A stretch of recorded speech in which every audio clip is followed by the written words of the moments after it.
today I want to give you the 5 frames that's always stuck with me in the year of Oxford, and even until now, and probably for many years to come.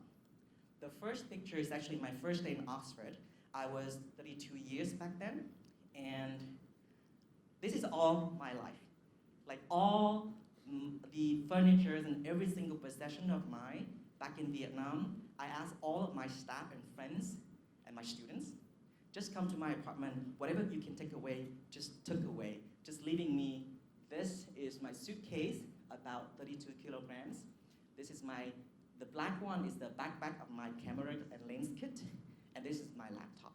So 32 years in my life, I didn't possess anything, except for some saving in my bank account, of course. And then these 3 bags. And this is my apartment or my room in Oxford. And the moment I dropped, so everything until the flight was like a mess, trying to finish work, transition the work to other people, trying to say goodbye to everyone, because at that moment, I didn't think I could ever come back to Vietnam to stay forever. That moment, I thought, this is it. 3 years in Vietnam was enough, and I could need to build a new life overseas. And I'm literally done with Vietnam, not as a home country. I could still come back to visit my family or for a vacation, but literally I couldn't see a career and a life in Vietnam. But this is the moment after the whole crazy mess, and then took on the flight, and then dropped my baggage here. And this is the photo I took, and it really stuck with me. When I look at the photo, I lived for 32 years, 5 years in the UK, 5 years in the US, 3 years in Vietnam, and this is all I got, right? But guess what? This emptiness of things just made me feel so happy. Like, I did not attach myself to a single thing somewhere, It's just this feeling of like dropping the baggage in the apartment and feel like, yeah, when you had so little, of course not the bank account, but when you had so little, and not like looking at the things in the house, always full of things, and now the house is pretty much empty. I don't know, there was just this weird feeling that I felt so fresh. I felt like no one is looking at me. I felt like this is something I can build. And the first thing I learned is in that year of pause, is to just take away the things that make me feel heavy and just stick with the thing that is enough. And I feel I could have something new with just this amount of thing, and it's enough. So this picture frame really speak to me since then, and probably 4 years to go, is I live my life with not trying to buy a lot of stuff, but try to get rid of a lot of stuffs. So that is the first lesson I learned in my year of pause. Not getting stuff and purchasing stuff, but try to get rid of stuff that I have somehow purchased along the way. The second picture is the first few weeks of Oxford was crazy. It was like a new world, and you have 300 people from around the world flew in, and then there's no class. It's just time to get to know people and get invited to people's houses for dinner, for drinks, or for like overnight chat, right? So I got invited to this Japanese couple who were my classmate, and I look at this piece of artwork. This is not the piece of artwork in their house, but it's just something similar I found on the internet. I look at this piece of artwork, and for some of you who may have known, so I'm just going to quickly explain. It's intrigued me with this piece of artwork, and I asked my friends, what was it? And then he and his wife went on for 2 hours talking about this art of Japanese philosophy. It's called kintsugi, and kin means gold, and sugi means joinery, like things are joined by gold. And the philosophy behind this art is life is supposed to be broken. You cannot go through life try to mold a perfect vase. And the perfect vase, no matter how beautiful it is still not complete. But life is about broken things, money loss, family members passing away, losing jobs, friendship breakup, get dumped a few times, get knocked out in business, get rejected by university and jobs. So this is the moment after I heard the whole thing about how Japanese art created this kind of this kintsugi. I walked from his apartment back to my home, and as you know, Oxford is a world where time seems to stop.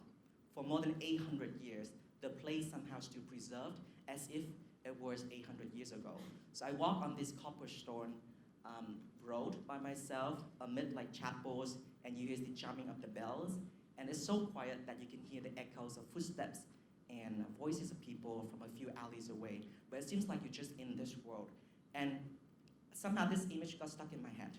And I remember during that walk, I visualized in my head, like I'm arrived in Oxford at 32 years of age, as if like I was a perfect vase. People look at me and they say, oh, he got a PhD from Stanford.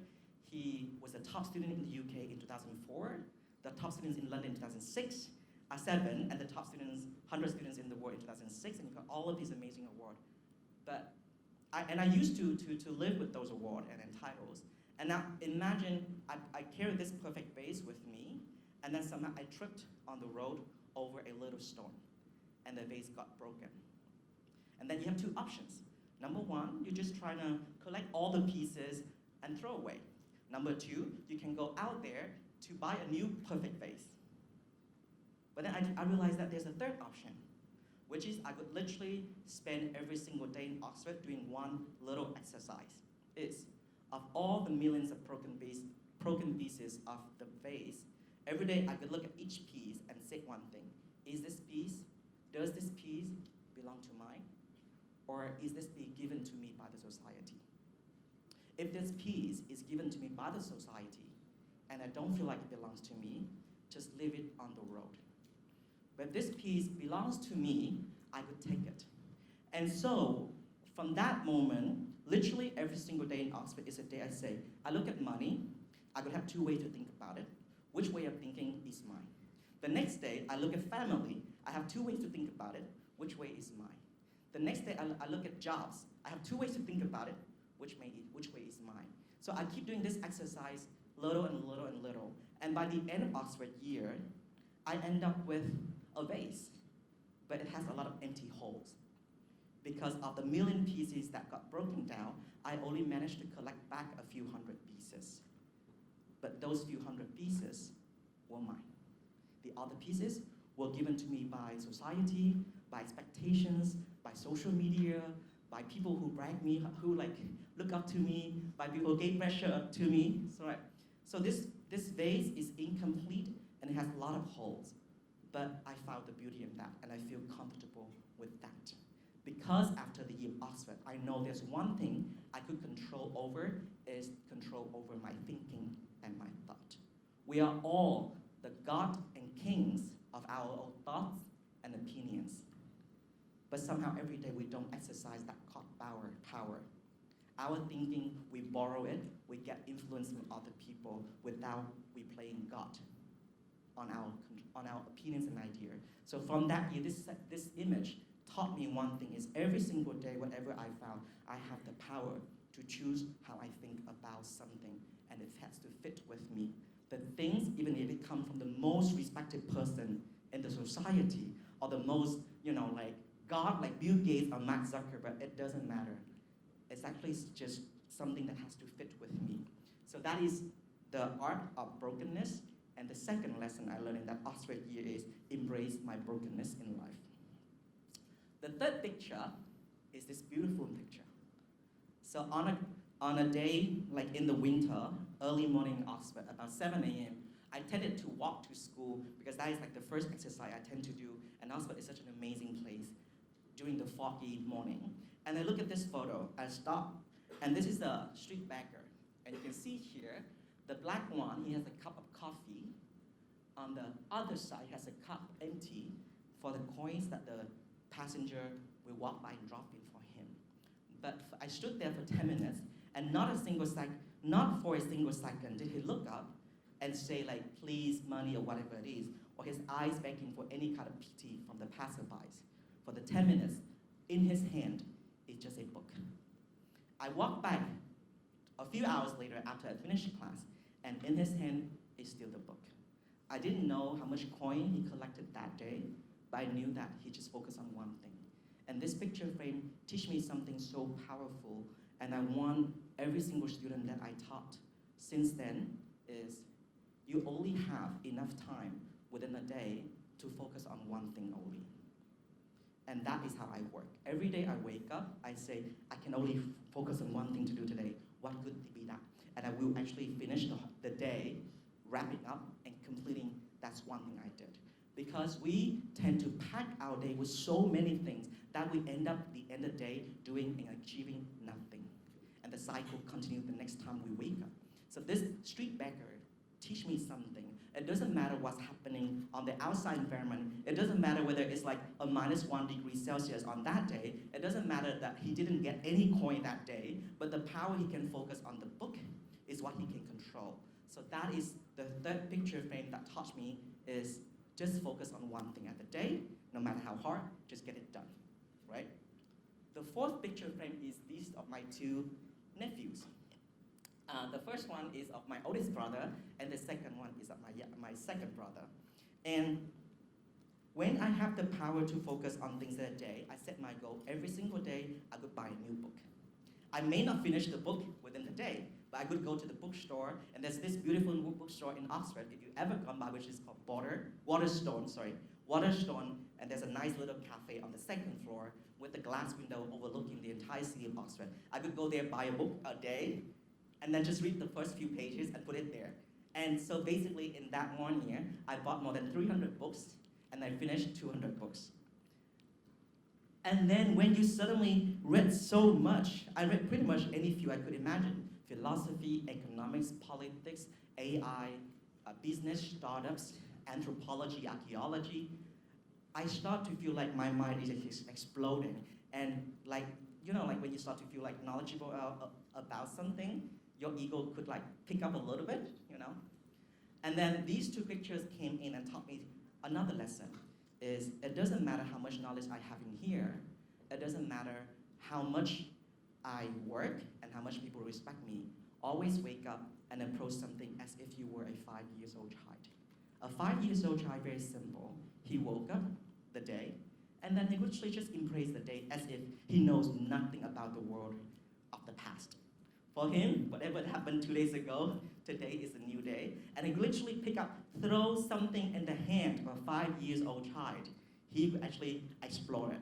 And that wise, I told myself it doesn't matter how much knowledge I gain and how much status I gain in the society, as long as I approach every single thing as if I were a 5-year-old child. Always hungry to learn, always curious to explore, drop my ego, and smile as if you were a child playing Lego for the first time. That's why every single problem I got thrown by business leaders, by school, by others, I just approach it as if like I'm a 5-year-old child, and that this piece of Lego that I have to build, and that's it. And then you can become fearless. And then the best way to put about this is, imagine your mind is like a bowl of rice, but it's not full, it's always empty. Because you wake up with this full bowl of rice, there's no space to take in new things. You always use your ego, your assumptions, your prejudice to filter and to fence away a lot of things that could potentially be so great. But if your bowl of rice is empty, you have more space to feeling good things of the day.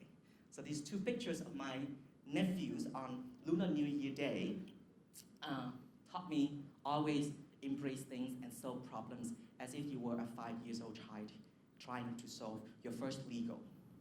And the final picture didn't come to me in Oxford. It literally came to me about a few months ago. So after I got back from Oxford, it was a crazy mess. So 3 years, I built a company from nothing to like a company that did all of those numbers in the first slide. And then as I started writing a lot on Facebook, I started to do a lot of projects. Of course, in the way, there's always people who want to knock you down, who want to stab behind your back. They're gonna blah, blah, blah, blah, blah, bad things about you in front of other people, who want to do something negative and terrible about you. And I got scared, to be honest.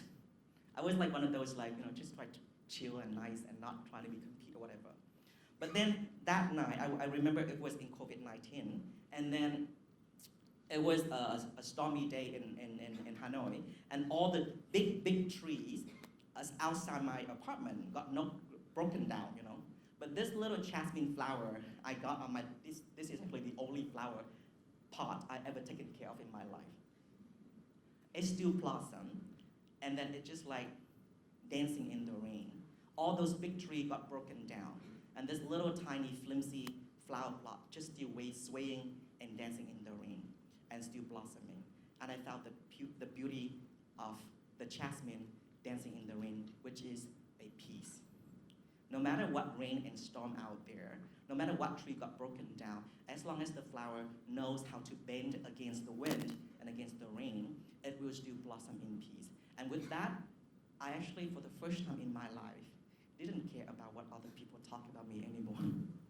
Yes, it go down, like my sensitivity to all the other people did go down, but that was the first moment I felt like, looking back at my past 3 years journey since Oxford, for the first time in my life, like other people's opinion didn't matter to me anymore. I don't care who's talking bad about me behind my back.